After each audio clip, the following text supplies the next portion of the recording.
LEGO Star Wars fans have been waiting 15 years for this set. Was it worth it? Let's find out. Hello everybody, the Brickologist here with a new 2025 LEGO Star Wars set review. Today we have set number 75402, ARC-170 Starfighter. This set retails for about $70 US.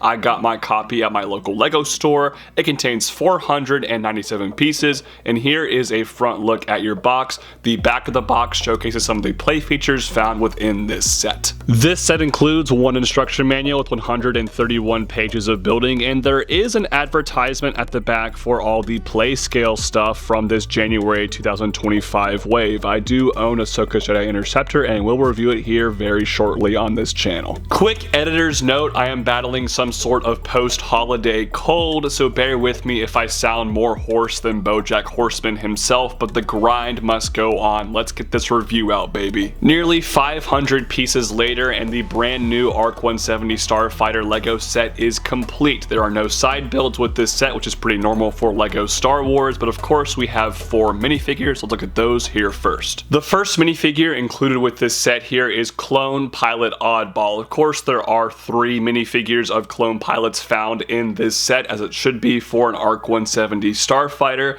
and I think these are the best clone pilots LEGO has ever done. The printing, head to toe, looks spectacular. I especially love the new face print with the visor. That is great. The helmet mold is not new, but it is a really good reuse. I'm glad they brought that part back, and the printing on it looks really good as well, and he has some good back printing. This is the premier LEGO Clone Pilot figure, and I hope they make more like this in the future. Next up is Clone Pilot Jag, who is literally the exact same minifigure as Oddball besides his helmet. I don't think it's an issue he's the same figure because they are literally clones of one another in the Star Wars universe, but he does have a unique helmet print, and that looks fantastic. One more unnamed clone pilot is included with this set, and I think he looks fantastic. Exactly the same minifigure as the last 2 guys, but once again he has a unique helmet print, and I'm so glad all 3 of these figures got their own specific helmet designs. That is so cool. Rounding off the ARC-170 crew, of course, is R4P44, the astromech droid of the bunch, and he looks great. I love dark green. It's one of my favorite colors, so I am partial towards this astromech droid, and all his printing is spectacular. The only downside, there is no back printing, and now that we know LEGO can do back printing on astromech droids, I wish that would become the norm. Unfortunately, it has not at this point in time, but other than that, he is a really good looking droid. And here it is, the ARC-170 Starfighter itself. A lot of people have been quick to point out this is significantly downsized from the previous version in 2010, and they are correct. And in fact, I have been one of the biggest critics of LEGO's trend of making smaller renditions of Star Wars vehicles. For example, I thought the Sith Infiltrator last year that was way smaller than the previous version was way worse. I did not like that build whatsoever. Same goes for the 2023 Republic gunship. However, in this instance, I actually think it's not that big a deal with the ARC-170 Starfighter, and I actually would debate this one is a little bit better in terms of proportions. The front nose design here is very slick. I like it quite a bit. The techniques aren't anything crazy, but there are some nice designs, and I like the shaping quite a bit. Also, this sticker looks pretty effective, and all of the slope pieces are nice as well, alongside the little accent of lime green there. That is very good. There are 3 cockpits on this vehicle, as per usual for ARC-170 Starfighters. I don't love this sticker right here, and I don't love the fact that this sticker on the cockpit is, well, a sticker at all. That should be a printed piece, and that's probably my biggest single flaw with this set, is all 3 cockpit parts have stickers, and they don't match up particularly well, especially this one from the back.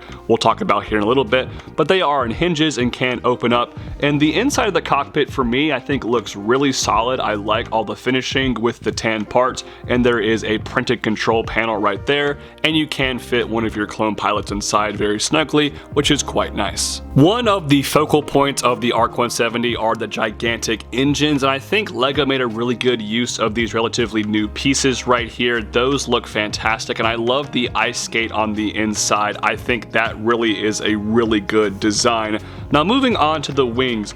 These looked noticeably smaller to me compared to some of the prior versions, but I think they actually filled them out better, and there are some really fantastic features going on here. While most of the parts in this set have stickers like this, these pieces seen on all 4 wings are actually printed. That was a pleasant surprise to me. I additionally love the accent once again of some lime green.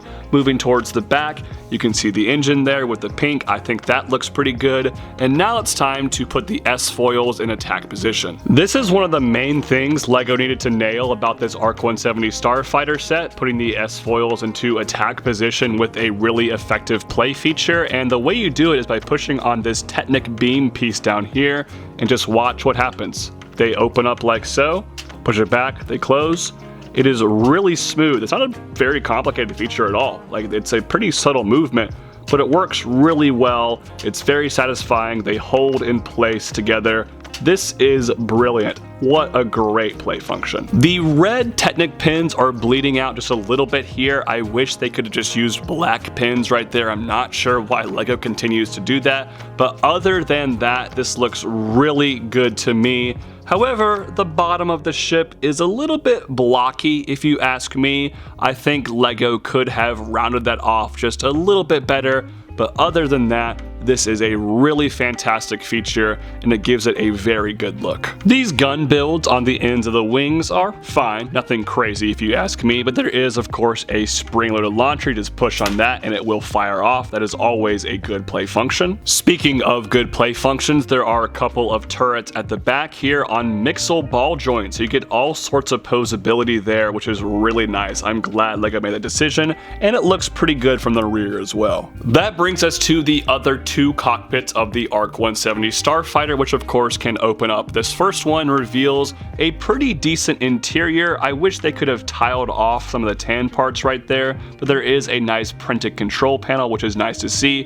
And of course, once again, you can put your clone pilot figure inside. However, I would recommend putting the astromech droid in first. I went ahead and opened up the final cockpit. We'll look at that one here in just a second, but I wanted to demonstrate kind of how awkward it is putting the astromech droid inside. Basically, if the clone pilots are already in there, you're not going to be able to fit the astromech droid. So you need to put him down inside here first, and then you can take your clone pilots, and you'll see it's a little weird, but their helmets basically rest on the legs of the astromech droid.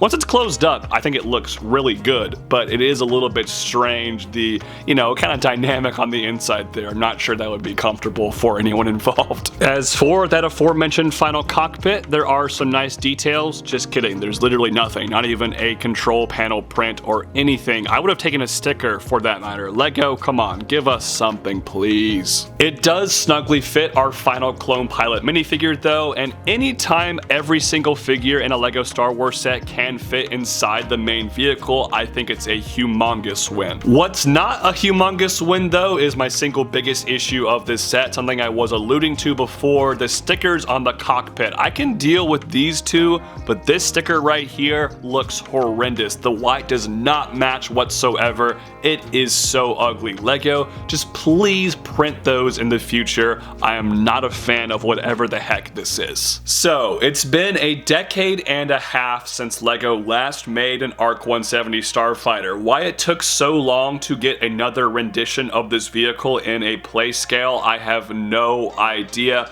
but I'm so glad they finally gave us a new version. But was it worth the wait? Is it an improvement over the 2010 rendition of this set? I think it's prudent I mention I actually don't own the 2010 version. That was a white whale of mine. I never got it as a younger person. I did have the original one from 2005, but I was a pretty little kid back then, and unfortunately it got destroyed because I played with it so much. So I don't really have too much frame of reference for this vehicle, and it is downsized, which normally I hate, but in this instance, I don't think it's too big a deal because I think the proportions look pretty good. The only thing that's a little bit awkward, like I mentioned, is the way the astromech droid and the clone figures fit inside the cockpit, but other than that, I think it's pretty solid. Sometimes LEGO Star Wars fans expect utter perfection from a set that's supposed to be designed to be played with by 9-year-olds, and I think that is ridiculous. And as a toy, not an 18+ set, a 9+ set, I think this is really solid.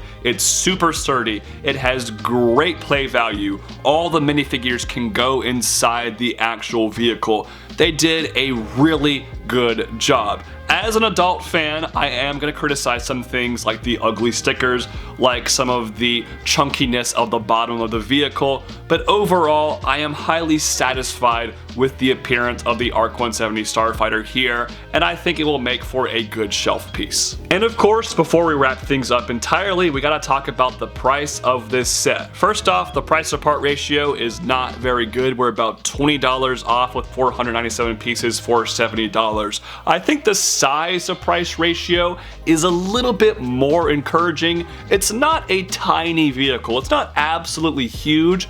I don't think this is 100% worth $70, but I don't think it's as far off as the price to part ratio would indicate. I would have loved to have seen $60 for this set. Once it goes on sale on Amazon, it's going to be a great thing to purchase, but I don't think you're getting utterly ripped off at $70. So bringing all of that together, we have what I would call a really good ARC-170 Starfighter set, and I think it met my expectations. I would not say it exceeded my expectations, and for some people, they want to be blown away, they want to be amazed, and since it's not the greatest set of all time, it probably won't be the #1 Star Wars set of the year, they think it's a failure because of that. For me, it met my expectations. I think this is a good LEGO Star Wars set, and I would recommend picking it up, especially because we haven't gotten this vehicle in so long. And oh yeah, the minifigures of this set, if you're a minifigure person, you are going to be more than satisfied. And the figures of this set are probably the best well-rounded thing